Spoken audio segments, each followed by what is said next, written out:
Good morning, welcome back to another one of my videos. If you are new here, my name is Nina and I really love creating content around goth and alternative fashion, goth beauty, soft goth glam type of beauty too, and just really my overall spooky lifestyle. And reiterating on the spooky lifestyle, today I am taking my flight to Scotland, and in this video I'm going to share my whole trip to Scotland with you. So I thought about it a little bit, and I think I'm going to just kind of record and put everything day by day all together in one video. So I'm going to try and aim for this video to be about 30 minutes long, I'm hoping. It might be a little bit longer because I'm gonna be out there, let's see, today's Sunday. I'm gonna be landing in Scotland on tomorrow, on Monday, like late Monday afternoon. And then Tuesday, Wednesday, Thursday, and Friday, I'm gonna be all around Scotland. And then I go home Saturday. So yeah, I'm really excited to share this with you guys. I cannot wait to get there. This is my first time going out of the country, and Scotland has just been my favorite ever since I was little. I have a Pinterest board that I've had of just like different Scotland homes, photos of beautiful Gothic architecture, the Gregorian architecture that's out there in Scotland. So I'm really excited. And I've had this Pinterest board since I was like in my early 20s. So I've always just really had a love for Scotland, and I'm so excited to really experience it. So yeah, I hope you guys really enjoy this video, and I can't wait.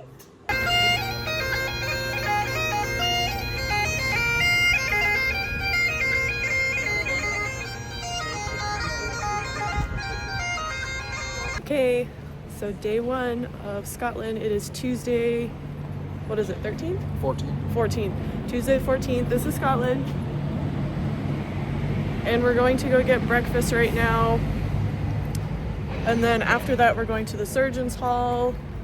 And then we're going to go check out the National Museum of Scotland. And then, what was it? Kirkyard.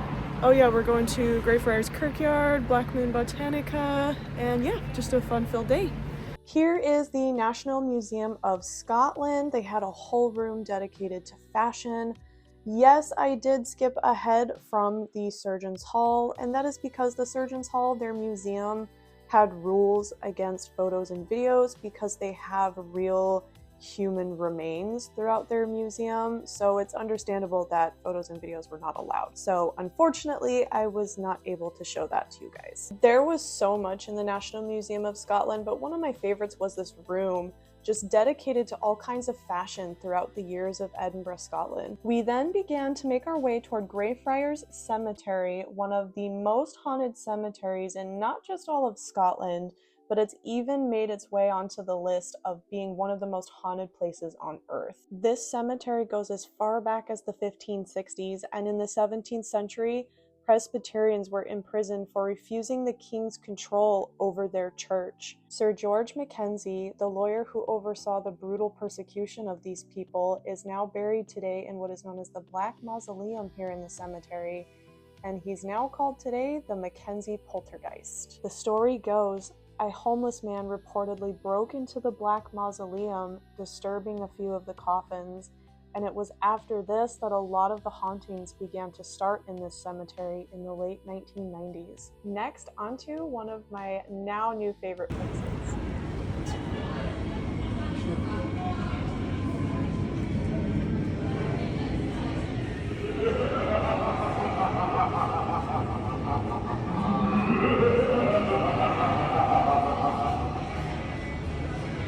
The atmosphere and decor here was just amazing, perfect for photos. This place is a pub and pizza place, so the food and drink menu was amazing. They had lots of vegan and non-vegan items, and I just absolutely loved looking around at everything they had. And here's the best part.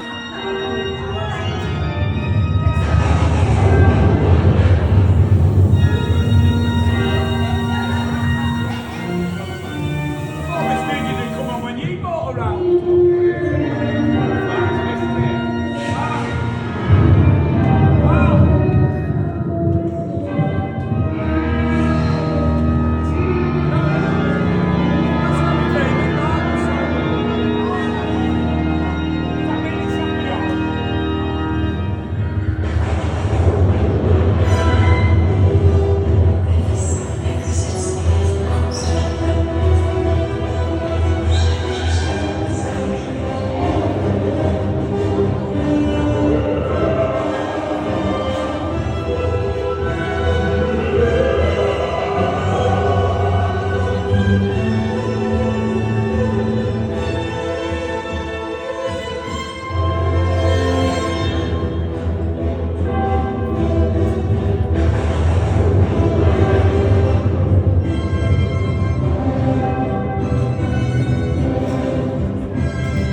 Good morning. It is day 2 of being in Edinburgh. We are at Edinburgh Castle, and check out this view of all of Edinburgh. What did we do again yesterday, honey? Yesterday, we started off the day by going to the Surgeon's Hall. Yeah, we went to the Surgeon's Hall. That was cool. There was real human remains in there, so I wasn't able to record. And then the day just kind of got away, so I kind of forgot to record some of the stuff yesterday, but I won't forget the rest of this trip. Yeah, Viewpoints. we went and saw some scenery viewpoints. That was really cool. Venel Viewpoint was really gorgeous. I loved the view of the castle, of the stairs there and stuff like that. And then what else did we do after that? And then after that, we visited the Botanical witch shop. Yeah, we went to Black Moon Botanica. That's my new favorite place now in Edinburgh. I really love it there. And they also just opened a new location, which I'll also share that with you guys as well down in the description below if you take a trip here. So they'll have 2 locations. And then lastly was dinner at the Frankenstein. Yeah, we went to this really cool place for dinner called the Frankenstein Pub. And it's really, really, really, really cool. I can't wait to share some video of that with you guys. And then yeah, that was pretty much day 1. It wasn't too much, but today is going to be really, really, really cool because we're doing the castle. We're doing Edinburgh Castle. We're going to go in there at 1 o'clock, and then we're going to go visit some more view scenery viewpoints. And then we're going to do camera obscura, and then tonight is going to be dinner at the Witchery. And I'm really excited for that as well. First, we saw the Witches' Well, which marked the spot where more than 300 accused witches were executed by strangulation or by burning from 15th to 18th centuries. They were mostly women who were healers, midwives, and who did not fit neatly into the expectations of society. On to camera obscura.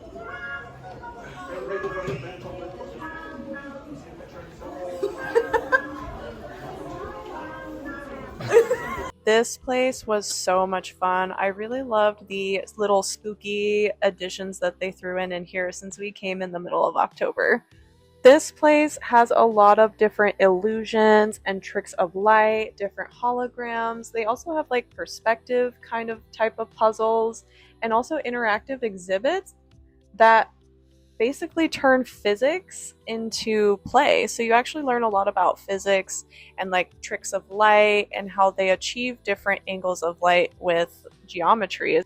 This one is one of my favorite spots. I really loved and enjoyed a lot of the light perspectives and light show puzzles that were here. It was so beautiful in here. I felt like I was in a galaxy. This was my favorite room out of the entire place, the Magic Gallery. I loved that this room was all about the electricity and physics, and I loved that they had so many different kinds of plasma globes because I really, really love touching the plasma globes and watching it follow my fingers around. Big sensory happiness for me.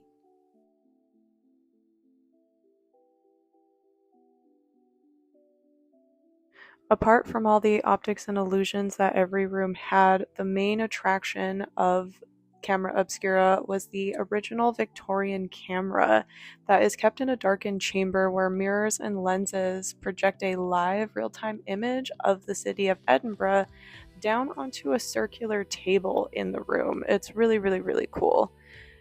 Basically, the Victorian camera is located on a rooftop terrace that crowns the building, and it creates a 360-degree view of the entire city. Mostly a lot of it is Old Town.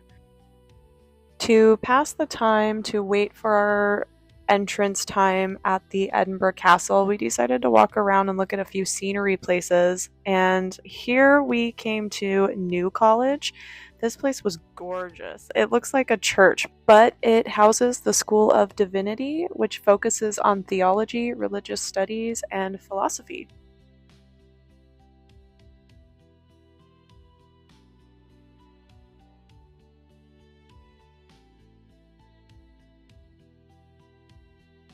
After that, our next point of scenery was to walk towards the Ross Fountain, We came upon the entrance of Prince's Street Gardens and walked through there to make our way to Ross Fountain, and it was so pretty here. There were so many autumn colors and leaves. The autumn season here is just gorgeous all around.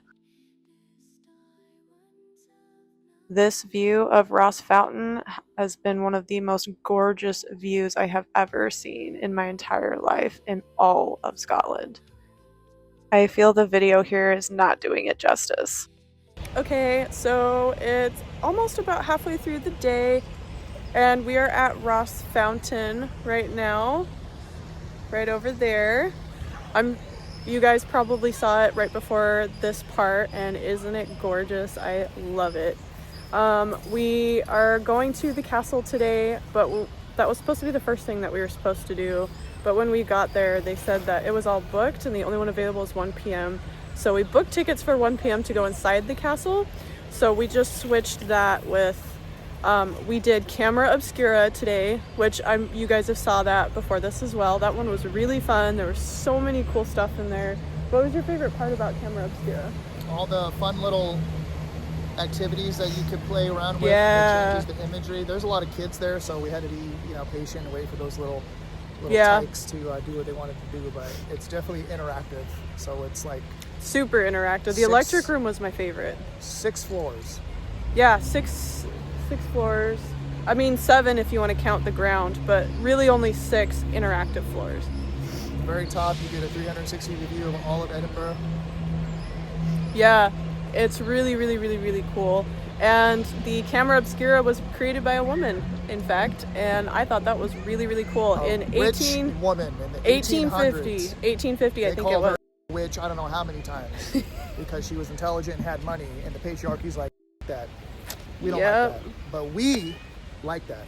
Yeah, we do. And yeah, we're just enjoying the park. We're visiting a few sceneries. Some of the sceneries we saw were, what was it? The Ross Fountain here that we're at was one of them. And then we're on our way to Scott Monument, Prince's Garden. Yeah, we're gonna go see Scott Monument next. That one is really cool. I've been excited to see that one. And then we walked through Ramsay Garden. We saw New College. That one was gorgeous. It looks like a church, but it's a college. It's College of Theology. So College of Theology. They call it Divinity. Yeah. But yeah. So yeah. And then tonight is dinner at the Witchery, like I mentioned, and I'm so excited to show you the rest. As we were making our way around the city to look at the different viewpoints, the scenery viewpoints, I stopped to take a few videos of just the scenery here and just how gorgeous it is and how beautiful of a city. All the Gregorian and Gothic architecture. I have just absolutely fallen in love with the city so much. Next, we began to make our way to the other viewpoints of Coburn Street and Victoria Street, and we saw this cute little Harry Potter themed shop. The Harry Potter and Halloween decorations in this shop had a really charming vibe. Edinburgh has strong connections to Harry Potter. In fact, many of the character names were inspired from some of the tombstones in Greyfriars Kirkyard Cemetery, and this colorful Victoria Street you see was also the inspiration of Diagon Alley in many of the books and movies. After a few scenery places, it was our time to make our way into the castle. Little fun fact about the Edinburgh Castle, it sits atop an extinct volcano, if you didn't know.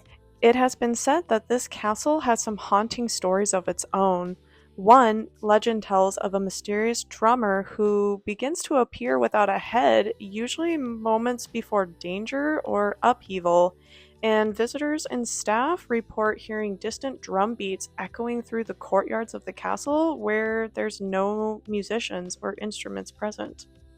Another is one of a young piper that once ventured into the tunnels that run beneath the castle, and he never returned. A lot of people to this day claim to hear faint bagpipes drifting through the tunnels from the rocks below, especially on really quiet days, as if he's still trying to find his way out. Another tale is that of a ghostly lady in a white dress Her appearances are usually fleeting and quick. She appears as a glimpse of pale fabric on a stairwell. She also is the sense of someone that you can just feel passing by, and she can appear as a shimmer of movement where there's no one standing or any footsteps being heard. No one can really identify exactly who she is or what her story is, but legend tends to say that she may potentially be tied to the royal household. She may have been a noble woman that met a quiet tragedy inside the walls. It is said that she may be a prisoner's lost love or someone separated from family during one of the many castle's sieges. Going back to the vaults that are underneath the castle, people often report feeling someone brushing past them or up against them as they're walking by, or turning corners as they're walking around the rooms, and nobody is there. Others hear footsteps up against the stone, and some hear faint whispers drifting through the chambers and the halls down in this empty space. Some have even reported feeling their clothes being tugged or pulled on, as if someone is trying to get their attention or talk to them.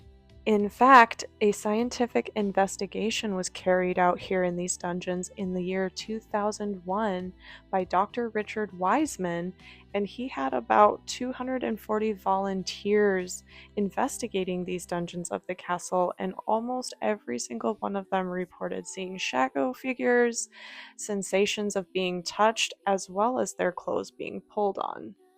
And in 2003, during when the castle and the dungeons were being renovated, workers also claimed to be physically harassed by touching and their clothes pulled on, as well as seeing strange blue orbs around the dungeon areas, as well as shadow figures. After the castle, we made our way to the Witchery restaurant for dinner.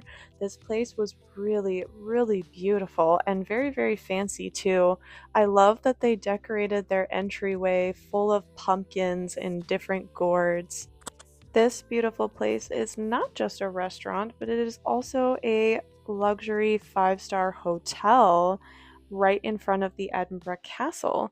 This building dates as far back as 1595, and it is called the Witchery to give a nod to the dark history of the witch trials that took place here in Edinburgh. The overall vibe here was just beautiful, and I enjoyed my experience here. The drink and the food was amazing. After dinner, we made our way to this really cool Harry Potter themed place called the Department of Magic. An experience of making your own potions. You get an option of alcoholic or non-alcoholic, and I loved the variety. I picked the love potion number 9. They give you directions on how to do your potion. They also give you this little piece of paper that tells you what it means depending on the result of the color that your potion turns.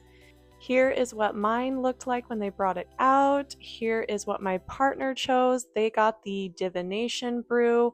When I mixed mine, the result of mine came out purple, which means success, but you'd have to work for it. My partner's result was blue, which means that their world is changing or will be changing. I loved how our drinks turned out, and it was a perfect end to the night in Edinburgh. Good morning. It is day 3 in Edinburgh, and we are currently in the Royal Botanic Gardens, and it is gorgeous here. Today is kind of a little bit more of an easy day. We don't have too much on the agenda today other than a few scenery places and just enjoying this little garden and the Gently Mad bookstore, which I'm super duper looking forward to. And then we might do a ghost tour later. We'll see. I'm not sure, but yeah, I hope you guys have been enjoying the video. And yeah. One thing I've been really loving about Scotland is just all the autumnal colors right now. It is so gorgeous. It is so pretty here. Oh my god. Right, babe? I'm feeling autumnal. We're both feeling pretty autumnal. We spent most of our morning just walking through this beautiful, beautiful garden. This garden is over 70 acres, a little bit north of Edinburgh. It's located in the Newtown neighborhood. This garden also holds a huge collection of different plant species of about over 13,500 different types of species all throughout this garden. It was so, so beautiful. This garden not only had a library, but it was also a center for plant science, biodiversity research, conservation, and education on many different plants all over the country. And here's a little something for my witchy friends. This beautiful garden isn't necessarily haunted or necessarily has paranormal sightings per se, but it is said that some visitors have seen different colored orbs in and out throughout the garden walking around. In Scottish folklore, fairies were also known to be called the Fae or the good folk, especially in Gaelic regions. However, they are not always seen as sweet little beings with wings like we see in the movies today. They are mostly referred to as the nature spirits. Depending on your craft, witches are often involved in working with natural spirits, spirits of nature, as well as tapping into the universal energies. After our morning walk in the garden, we went to the Gently Mad bookshop. I have seen this on TikTok and I was really excited to check this place out. It was super tiny in here, but I loved all the different books they had. I even found some books as far back as the 1600s. It was really cool. Afterwards, we walked around the Stockbridge neighborhood, and this here is called Circus Lane. It was so beautiful here. I saw many photos of this place all over TikTok and Instagram, and I had to check it out. We then began our entrance onto the Water of Leith walkway by descending down this staircase into this beautiful, beautiful nature area, which first takes us to the St. Bernard's Well a little bit down the path, and then a little bit later on, it'll also take us into Dean Village with some gorgeous views. This pathway is called the Water of Leith because alongside the path there is water that stretches all the way alongside the entire path. According to historical writings, this water was said to have powerful healing properties to the water. Locals used to believe that the water was really rich in minerals, and these minerals could cure serious ailments like arthritis, muscle pain, and it even said blindness. Alongside this water and path is the St. Bernard's Well, and as you climb up these stairs to this well, there is a Greek statue of a goddess known as Hygeia, and she is the Greek goddess of health.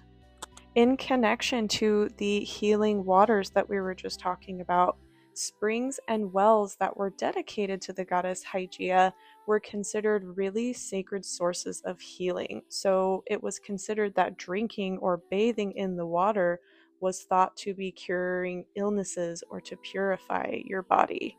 We continued our walk past the St. Bernard's Well and began making our way to Dean Village.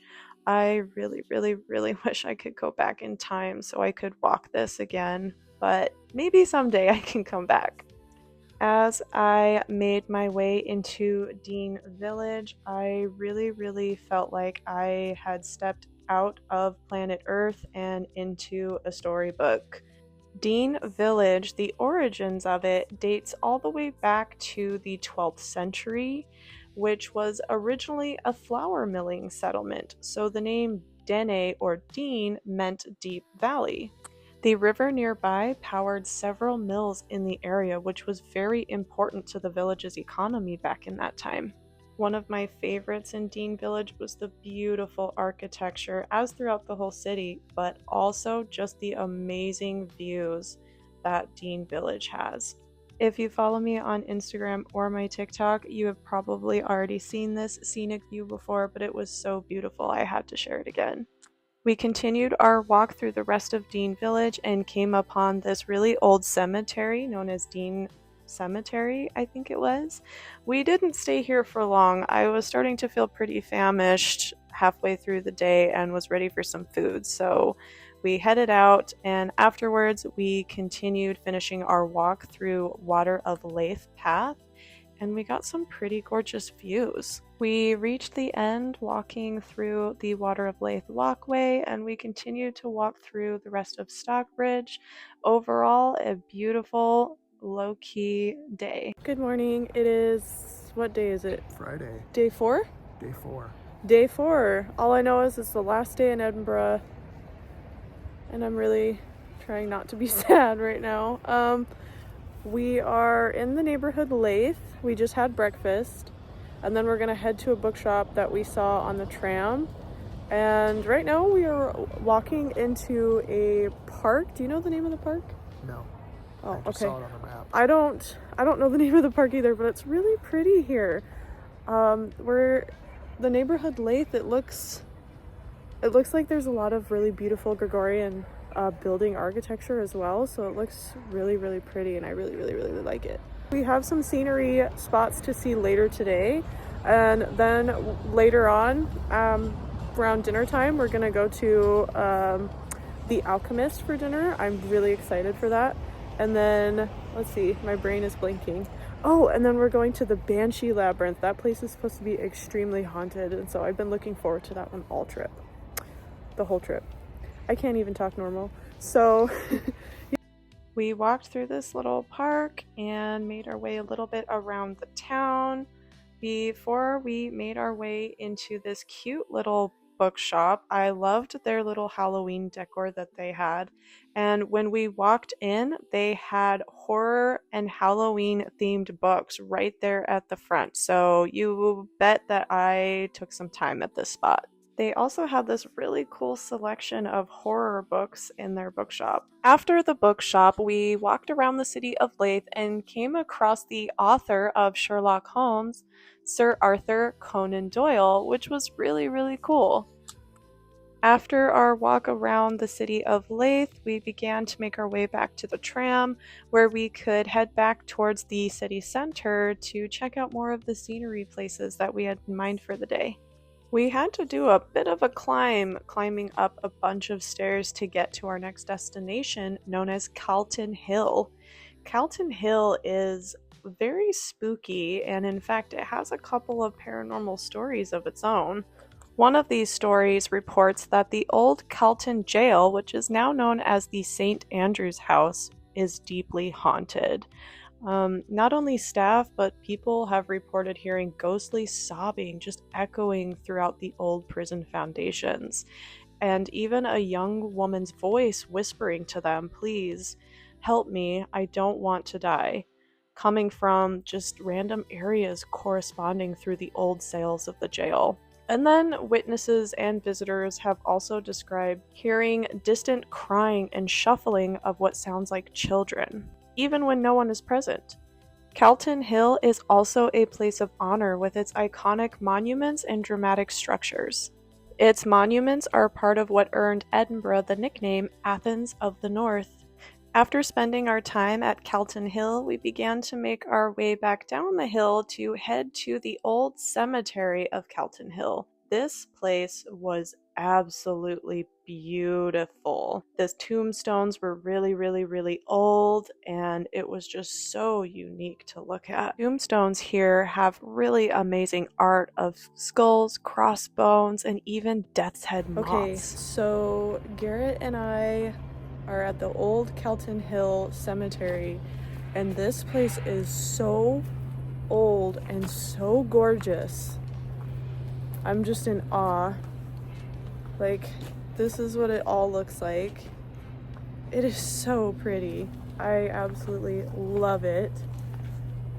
Some of these tombstones look so old and weathered. I really wish that I could clean them, but I'm only visiting. This cemetery is right beside the old Calton jail, and some people have described hearing the sound of chains dragging and late night footsteps between the headstones. Some visitors even have reported that they see figures or shadow people standing in the doorways of the mausoleum, only to realize that when they get closer, no one is there. In the early 1800s, body snatchers, who were known as the Resurrection Men, were roaming through Edinburgh stealing fresh corpses for medical school. It was a common thing in many cemeteries throughout Edinburgh. Heavy iron gates were built to keep the dead in and the body thieves out, but the idea that bodies had to be defended from the living adds a wonderfully eerie layer to this cemetery. The Calton Hill Cemetery is known for sudden pockets of mist, and when fog rolls through the burial ground throughout the cemetery, the stones appear and disappear like figures stepping forward and then slipping away. Locals have come to call it the cemetery that breathes. After spending some time in the cemetery, we began to take a scenic walk downhill through beautiful views and a lot of greenery. This path was so beautiful, but we began to make our way back into the city so that we could check out more of the scenery spots.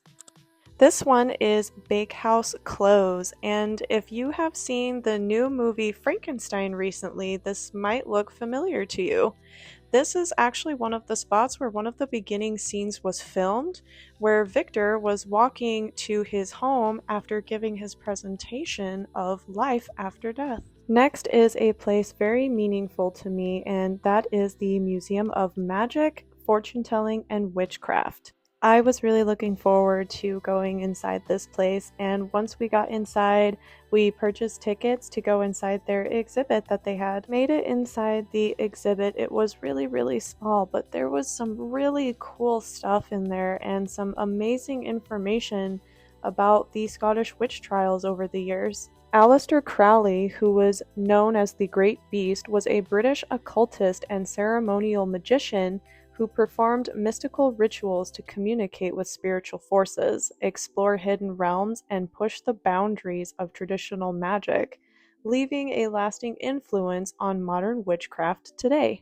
Many witches follow the Wheel of the Year, celebrating 8 seasonal Sabbats, and use the altar tools that you see here, like the athame, wand, chalice, and pentacle, to channel energy and connect with the cycles of nature. In Scottish folklore, not all witches were thought to make a pact with the devil. Some practiced more benign or neutral folk magic. Between the 16th and 18th centuries, Scotland prosecuted thousands of people for witchcraft, and a majority of the accused, about 84% in most historical records, were all women. Their supposed crimes of magic were harming livestock, spoiling food, or causing illnesses. Now, this fortune-telling section I'm very familiar with, but I prefer the term divination. This has tarot decks, cartomancy cards, and even palmistry guides showing how people have tried to read the future or interpret the future for centuries. Tarot cards date back to the 15th century in Europe and were originally used for playing games before it transformed to become a divination tool. Tea leaf reading is a folk divination method where patterns in the leftover tea leaves are interpreted for meaning. This became popular in Europe in the 17th and 18th centuries and is still used today. Spirit boards developed in the 19th century during the spiritualist craze. Spirit boards were thought to channel messages from the dead, and many early boards came with strict rules and warnings, as practitioners believed improper use could summon malicious spirits, as it still does today. Cosinomancy is a type of divination that uses a sieve or a strainer to predict the future. Practitioners would throw or shake the sieve and interpret how the grains, ashes, or other small objects would fall. In some traditions, holding the sieve toward the moon to read signs in the way the light or the shadows fell was also a thing. The Rowan step is a concept from European folklore, and it is connected to protection and warding off evil spirits. The Rowan step typically refers to stepping over or touching a rowan tree root, branch, or threshold made with rowan as a form of protection or a blessing. A witch ball was a traditional glass orb used for protection against evil spirits, witches, and negative energy. In witchcraft, herbs are not just plants, they are vessels of natural energy, and each herb has its own properties for protection, healing, or even divination. Things like protective magic, healing and potions, timing and rituals, integration in your spell work, and symbolic connections. Witches will carry small charms or wear amulets as personal talismans to keep protective energy close at hand. Witches today still do this, even me. Speaking of witches, here is one of my most favorite places, Black Moon Botanica. Black Moon Botanica is a witchy apothecary tucked into a historic candlemaker row, and they have a second location as well. This place is run by a practitioner who studied herbology at, guess what, Royal Botanic Garden. It's packed with hand-poured ritual candles, tarot decks, crystals, herbal blends, and even tea blends, as well as magical oils and perfumes. This is a place that feels like stepping into an old world temple of witchcraft magic. And you can bet that my little witch heart was very, very happy here. If I had the ability to buy out this whole store, I would. I absolutely loved everything here, from the really cool, creepy little prints that they had, to the little bells and chalices and cauldrons. They had a witch planner. I loved the different variety of all the tarot decks that they had, but I don't need any more because I already have 58. The books were amazing. The decor was amazing. The overall vibe was just, oh, it was beautiful. They had some amazing smelling candles as well, and beautiful jewelry. They even had a little bit of jewelry from Lively Ghost right on display right here. Many of it was mostly just rings, but still beautiful. I also really loved the other variety of jewelry pieces that they had. I was really drawn to some of the necklaces you see back there, and I really loved some of these crystal necklaces that they had below. Everyone that I met that worked at this shop was really nice and really amazing. They even gifted me a little protection bag. Next was dinner at one of my now most favorite places on the entire planet, the Alchemist. This place was so cool. This place is designed to feel like a magical apothecary crossed with like a laboratory with dark, moody decor and dramatic lighting. Their menu was also amazing. They had many different options in drinks as well as food for both vegan and non-vegan. For my drink, I picked the Light Bulb Moment cocktail that they had on their menu, and it came with raspberry, lemon, and mint, and they also put dry ice in the drink to give it that smoky fog look coming out of the drink. It was super duper cool. Also, the drink was really yummy. I really enjoyed it. The food was amazing and really good. After dinner, we began to make our way back into town, where we came to the place that I've been waiting for, the Banshee Labyrinth. This one has been labeled as one of Scotland's most haunted places. This is a pub that sits partly in the underground Southbridge vaults, and it used to be vaults that were once used for storage, taverns, and even the slums in the city of Edinburgh. The name comes from a terrifying moment that happened during renovation, where workmen heard a blood-curdling scream from the vaults, and later one of them received a call that one of their family members had passed away. There is also a spirit known as the Watcher who is said to be spotted by visitors, and he is described as a man in a long coat and a tricorn hat, sometimes with no facial features under his hat. I actually felt and saw a spirit similar to this in the underground vault areas when we were visiting. There are still many spirits lingering the Banshee Labyrinth, with their stories still untold. The next morning, we got breakfast and began to pack our things, check out of our hotel, and head home. Thanks for watching. I hope you enjoyed this trip with me, and see you next time. Bye!